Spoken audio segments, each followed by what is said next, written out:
Introducing Cryptid Paradise. So I don't know if anyone else seen this clip on Twitter that went viral on June 13th, aka Superman Day. It's a 1940s era Superman cartoon created by Max Fleischer, and it got me thinking, why was animation so good back then?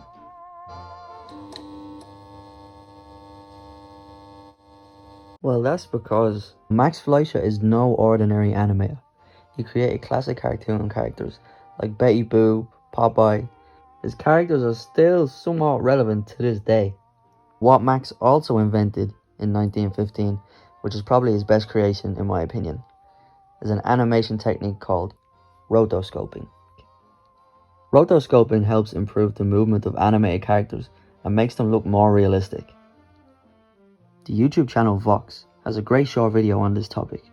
But the basics of rotoscoping is when animators trace over motion picture footage, frame by frame, to produce realistic action.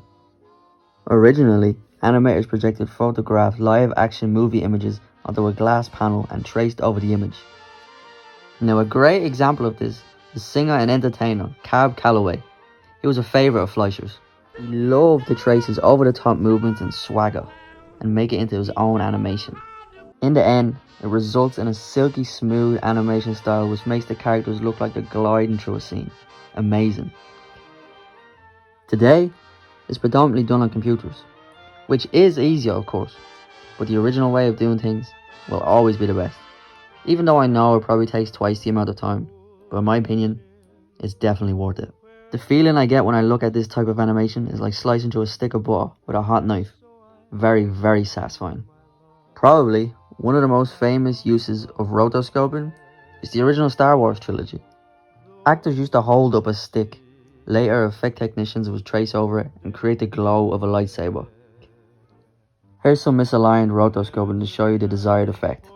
Max's techniques and animation styles are still used to this day.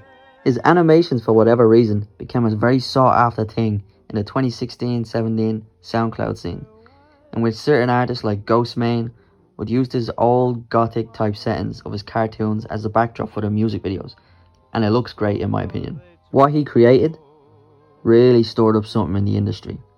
It kickstarted something called the golden age of animation.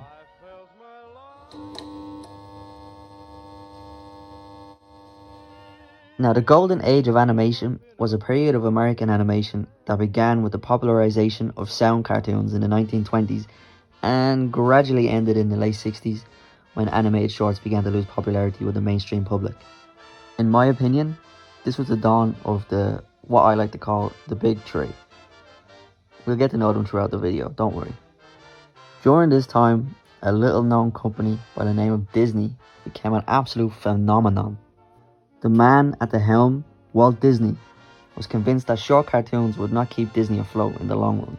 So he took the biggest gamble of his career, and that was to make feature-length films in colour. Now critics weren't happy. Critics predicted that this would ruin Disney and run his company straight into the ground. They said the multitude of colours would be way too bright and audiences would leave and get sick. Oh, how wrong were they. After 4 long grueling years, with critics breathing down his neck and investors saying it wasn't going to happen, Snow White happened, and everything changed forever. Worldwide box office success, universally loved, a landmark in the development of animation. He'd won, but oh no, he wasn't finished there. Bam! Pinocchio drops. Boom! Fantasia comes out of nowhere. Dumbo hits theatres, the biggest critical and financial success since Snow White. Unreal scenes. Now of course World War II was happening at the time and everything got put on hold as the US government made all movie studios, including animation studios, produce and draw propaganda for the war. A little movie named Bambi was released during this time, and it did fail at the box office because of the war was going on of course, but was later re-released after the war to unbelievable success. Disney was riding high during these times, but of course Disney weren't the only ones doing well. There were others. William Hanna and Joseph Barbera first met at MGM Studios in 1937 in the animation division, and they quickly burst on the scene with a short cartoon called Puss Gets the Boot, in which a small mouse attempts to outwit a cat. This short earned them an Academy Award nomination. This small cartoon duo would later go on to become none other than the famous Tom and Jerry. During the Golden Age, Hanna-Barbera went on to release some of the most classic cartoons in history. The Flintstones, Yogi Bear, I have had it, boo-boo. Top Cat, Cute, very cute. the Jetsons. Now, the last of the big three, a company called Warner Brothers. Now, at the time, Warner Brothers animators weren't interested in competing with the likes of Disney, but instead they wanted to bring a new wacky, zany style of animation to the studio that would increase Warner Brothers cartoons' popularity in the crowded marketplace. They created characters by the names of Porky Pig, then came Daffy Duck, and then finally Bugs Bunny. They all got featured in shorts called Merry Melodies. The gang added a few more faces over the year and went on to be later known as, of course, the Looney Tunes. And for the first time in history, in 1942, Warner Brothers shorts had surpassed the giant Disney in sales and popularity. And so began the Dark Ages.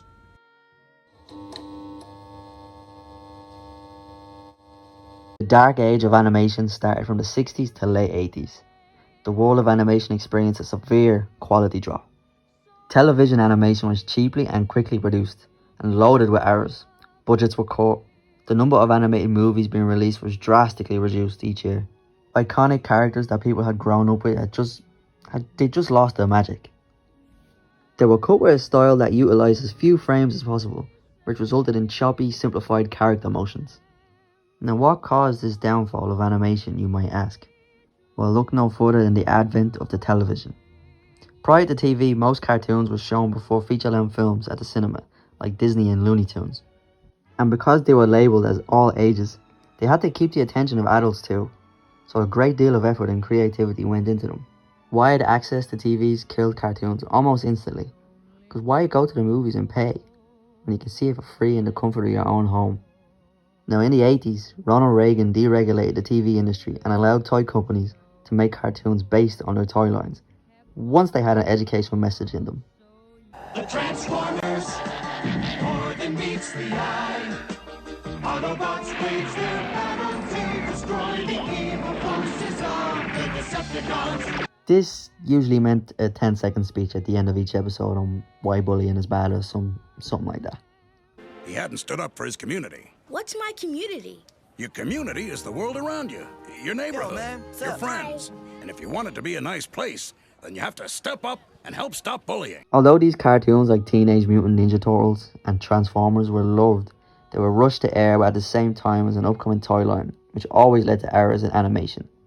Animation finally started to gain some reputation back when Batman the Animated Series hit in the 90s. And in the 2000s we got Avatar The Last Airbender, which, in my opinion, is the greatest piece of animation to ever come out of the US. From that point on, things got a little bit better. As the industry strives for higher quality animation, the Dark Age and the limited animation it utilised is slowly receding into the past.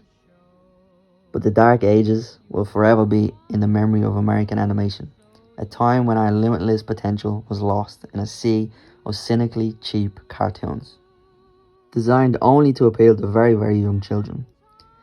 The Dark Ages was when content and storytelling were dictated by toy lines and parental associations, rather than the writers and directors. So that's my thoughts on animation anyways. Thank you for watching and I hope you enjoyed. And if you did, like and subscribe. You don't have to, it's up to you. Peace.